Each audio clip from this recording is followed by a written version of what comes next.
Hello students, तो आज हम लोग सीखेंगे ह्यूमन आई। तो जैसा कि आप जानते हैं कि human I is one of the most valuable and sensitive sense organ among all the sense organ. Human I is one of the most valuable and sensitive sense organ. तो यहाँ पे हमने ह्यूमन आई का जो आईबॉल है उसका structure बनाया है। बेसिकली बाहर से जब आप देखते हैं आई को तो इस प्रकार से दिखता है, बट जब हम लोग निकालते हैं तो जो आईबॉल होता है वो कुछ इस शेप का होता है, स्फेरिकल शेप का। ठीक है, तो ये जो हमने बनाया है यहाँ पे डायग्राम, तो ये आईबॉल का डायग्राम है, आईबॉल का स्ट्रक्चर है और उसको मैंने यहाँ पे लेबलिंग भी किया है। और मैं यहाँ पे आपको जल्दी से जो अलग अलग पार्ट है उसका जो फंक्शन है उसको डिस्कस कर देता हूँ। तो सबसे पहले ये जो आप आईबॉल देख रहे हैं, इसमें जो आप फ्रंट पार्ट देख रहे हैं, ये जो फ्रंट पार्ट है बल्ज्ड आउट पार्ट, उसको हम लोग बोलते हैं कॉर्निया। क्या बोलते हैं? कॉर्निया। तो ये जो बल्ज्ड आउट पार्ट है, फ्रंट पार्ट होता है, दिस इज कॉल्ड कॉर्निया। इसका काम क्या होता है? क्योंकि इसका शेप जो है वो भी बल्ज्ड आउट है, कन्वेक्स शेप का है ना, तो जो कॉर्निया है वो रिफ्रैक्शन करता है। लाइट रेज जो इंटर करते हैं आई में, वो कॉर्निया से होकर ही पास होना होता है उसको, and maximum refraction is done by cornea. जो मोस्ट ऑफ द रिफ्रैक्शन है that is done by cornea. Light rays की पास होंगे, उसके बाद उनको फोकस होना पड़ेगा रेटिना पे। जहां पे फोकस होंगे, लाइट रेज मिलेंगे रेटिना पे, वहीं पे तो इमेज बनेंगे ना। लाइट रेज को मिलना होता है तो वहां पे इमेज का फॉर्मेशन होता है। उसके लिए पहले उसको कन्वर्ज कराना होगा, फोकस कराना होगा लाइट रेज को, राइट। तो जो मोस्ट ऑफ द रिफ्रैक्शन है that is done by cornea. और कॉर्निया के बाद light has to pass through this, इसको हम लोग क्या बोलते हैं? Aqueous tubal. ये जो आपका लेंस और कॉर्निया के बीच का जो स्पेस है एक वाटरी फ्लूइड से बना होता है, फ्लूइड से, जिसको हम लोग बोलते हैं एक्वस ट्यूबल। यहाँ पे फ्लूइड होता है, space between the eye lens and cornea is filled with the fluid that is called aqueous tubal. और इसका काम क्या होता है? ये शेप को मेंटेन करके रखता है, प्रेशर को मेंटेन करके रखता है, ठीक है। एंड साथ ही साथ जो आइलेंस है उसको न्यूट्रिशन भी देता है, मॉइस्चराइज बनाए रखता है, ठीक है। देन उसके बाद जो आइलेंस, ये जो आपका एक्वस ट्यूबल है, उसके बाद लेंस से होते हुए ये फिर यहाँ पे आके फोकस होता है, तब इमेज का फॉर्मेशन होता है, राइट, रेटिना पे। और फिर इमेज जो बना वो ऑप्टिक नर्व के थ्रू ब्रेन तक जाता है और हम लोग को सेंसेशन होता है विजन का, राइट। लेकिन यहाँ पे देखिए आप, और भी कुछ पार्ट है जिसको आपको समझना है। ये जो आप देख रहे हैं ये पार्ट, इसको हम लोग बोलते हैं iris. This part is called iris. और यहाँ से भी हम कंपेयर करके दिखाए हुए हैं।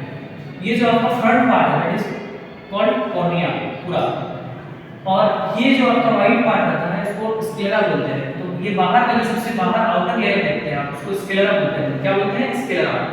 ये हार्ड, काफी हार्ड होता है, प्रोटेक्टिव लेयर है, आई को प्रोटेक्ट करता है किसी भी आउटर इंजरी से। तो बाहर का जो ये आप भाग देख रहे हैं, बाहर का जो लेयर देख रहे हैं part, this is called sclera. ये वाला, ठीक है, जो कि आई को प्रोटेक्ट करता है किसी भी आउटर इंजरी से। काफी हार्ड होता है, ये प्रोटेक्टिव लेयर होता है। इसके बाद भी कॉर्ड लेयर होता है, जिसको मैंने यहाँ पे मेंशन नहीं किया है। एनसीईआरटी में तो स्क्लेरा के बारे में नहीं बताया हुआ है, स्क्लेरोटिक लेयर के बारे में एनसीईआरटी में बताया है क्लास में, एनसीईआरटी में, ठीक है। तो चलो बारी बारी से समझते हैं। पहले हमने कॉर्निया समझ लिया, अब इसके बाद क्या है? आइरिस। आइरिस का काम क्या है? आइरिस किसको बोलते हैं? ये आप देख रहे हैं ये वाला हिस्सा, इसको आइरिस बोलते हैं। Coloured part of the eye, मतलब इट इज आइरिस जो होता है, it is responsible for the colour of the eye. जो आप ब्लैक कलर देखते हैं, किसी का आई ब्लैक कलर का होता है, किसी का ब्लू कलर का होता है, किसी का ब्राउन कलर का होता है, तो वो आइरिस का कलर होता है। कलर्ड पार्ट ऑफ द आई है, उसको हम आइरिस बोलते हैं। क्या काम होता है आइरिस का? आइरिस का काम होता है कि वो प्यूपिल का साइज को बड़ा छोटा करता है, प्यूपिल का साइज को बड़ा छोटा करता है। And by controlling the size of the प्यूपिल, by controlling the size of the प्यूपिल, this opening, ये जो स्मॉल ओपनिंग आप देख रहे हैं ना, ब्लैक होल, ये वाला हिस्सा, उसको हम लोग बोलते हैं प्यूपिल। तो by increasing and decreasing the shape of the प्यूपिल, by increasing and decreasing the shape of the प्यूपिल, iris controls the amount of light which is entering our eyes. तो बेसिकली iris का काम क्या होता है? yes, this is the colored part of the eye, ये colour के लिए भी रिस्पांसिबल है, बट साथ ही साथ जो अमाउंट ऑफ लाइट इंटर कर रहा है आई में, तो that is being controlled by iris by changing the shape and size of the pupil. ठीक है, जब उसको ज्यादा अमाउंट ऑफ लाइट रे को इंटर कराना होता है तो आइरिस क्या करता है, प्यूपिल को बड़ा कर देता है, और जब उसको कम अमाउंट ऑफ लाइट रे को इंटर करना होता है तो फिर प्यूपिल का साइज को घटा दिया जाता है। ऐसे करके हम दिखा रहे हैं, बट वास्तव में वो जो आइरिस होता है पूरा इस प्रकार से है, ऐसे, ठीक है, इस प्रकार से, तो शेप को छोटा बड़ा करता है। समझ रहे हैं आप? ये जो आइरिस है, साइड वाला part, coloured part, this is called प्यूपिल। Black आपका एक होल होता है, ओपनिंग होता है, इसको हम लोग प्यूपिल बोलते हैं। बेसिकली प्यूपिल से होके ही लाइट जा रहा है, तो उसका साइज को कंट्रोल किया जाता है आइरिस के द्वारा। Then comes the iris. ये जो क्रिस्टलाइन आइरिस देख रहे हैं आप, ये बेसिकली प्रोटीन से मिलकर बना होता है, एंड ये कन्वर्जिंग नेचर का होता है, कन्वेक्स लेंस है ये। तो बेसिकली इसका खासियत क्या होता है कि फ्लेक्सिबल होता है। ये जो आइरिस आप देख रहे हैं, क्रिस्टलाइन आइरिस, ये फ्लेक्सिबल नेचर का होता है, मतलब इसका जो फोकल लेंथ होता है वो इंक्रीज एंड डिक्रीज हो सकता है, क्योंकि गॉड ने हमें जो ये दिया है ये प्रोटीन से मिलकर बना हुआ है, ये कोई ग्लास से बना हुआ नहीं होता है। तो ये कन्वेक्स होता है, कन्वर्जिंग नेचर का होता है, लाइट रेज को कन्वर्ज करने में मदद करता है। जो बचा कुचा रिफ्रैक्शन है that is done by iris. As I told you, maximum refraction is being done by the cornea and remaining refraction is done by iris. जो बाकी का काम है वो आइरिस कर देता है, फोकस करने में मदद करता है रेज को, ठीक है, रेटिना में। देन आइरिस के बाद हमारा ये वाला पार्ट आ जाता है व्हिच इज कॉल्ड, इसको इसमें भी फ्लूइड भरा हुआ है, space between retina and iris. ये जो स्पेस है ये भरा होता है फ्लूइड से, जिसको हम लोग बोलते हैं vitreous humour. What we call vitreous humour. The space between the iris and retina is filled with fluid called vitreous humour.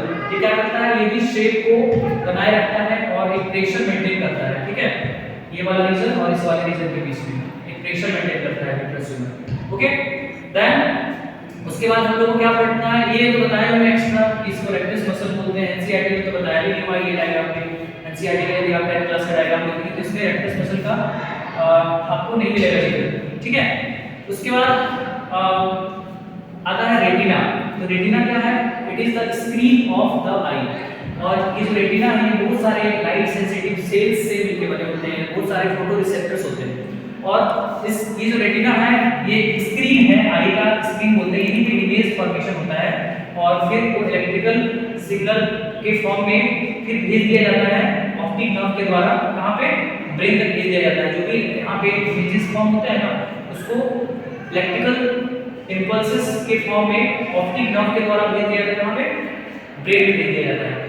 तो रेटिना जो होता है बेसिकली दो तरह के सेल्स इसमें होते हैं। एक होता है इसमें रॉड सेल्स जो कि इंटेंसिटी ऑफ लाइट को रिस्पॉन्ड करता है, और एक होता है कोन सेल जो कि कलर को रिस्पॉन्ड करता है। This responds to the colour, cone cell का होता है, और एक होता है रॉड शेप सेल रेटिना में जो इंटेंसिटी ऑफ लाइट को रिस्पॉन्ड करता है। तो रॉड सेल जो सेल होता है that responds to the intensity of light, and cone shape say responds to the yes color, right?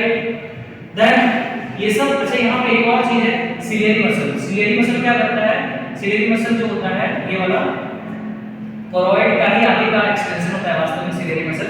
तो सिलियरी मसल का काम होता है कि ये जो आपका लेंस है उसको पोजीशन, अपने पोजीशन पे होल्ड करके रखता है इसको, ठीक है।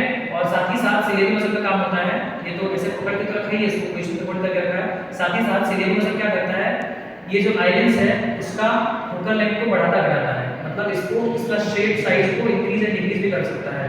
मतलब लेंस को जब जरूरत पड़े इसका पावर को बढ़ा सकता है, पावर को घटा सकता है by changing its shape size. तो जब जरूरत पड़ेगा ये ऐसे स्ट्रेन जब इसको करेगा तो आइलेंस पतला हो जाएगा, और जब ये इसको कॉन्ट्रैक्ट करेगा तो ये मोटा हो जाएगा आइलेंस, ठीक है।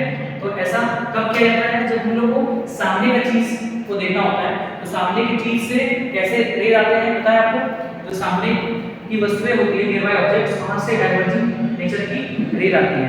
ओके, तो डाइवर्जिंग नेचर की रेस को कन्वर्ट करने के लिए ज्यादा पावर की जरूरत पड़ता है। तो जो सिलियरी मसल है वो कॉन्ट्रैक्ट कर जाता है और आइरिस को मोटा कर देता है ताकि इसका पावर बढ़ जाए, और फोकल लेंथ क्या हो जाए, पावर बढ़ेगा, फोकल लेंथ घट जाएगा, तो पावर बढ़ा देता है, मतलब इसको मोटा कर देता है कॉन्ट्रैक्ट करके, ठीक है। और वही जब हम लोग को दूर की चीजें देखनी होती है, दूर की चीजों से कैसे की जाती है, यस पैरेलल, तो ज्यादा मेहनत नहीं लगता है, कम पावर में काम चल जाता है। तो ये जो सीलिंग मसल्स है वो क्या होता है, रिलैक्स हो जाता है। जब वो रिलैक्स होता है तो आई लेंस जो है वो स्ट्रेच होता है, पतला हो जाता है, पावर बढ़ जाता है, फोकल बढ़ जाता है। तो इस तरह से जब जरूरत पड़ता है उसको मोटा एंड पतला करता है, ठीक है, ठीक करता है।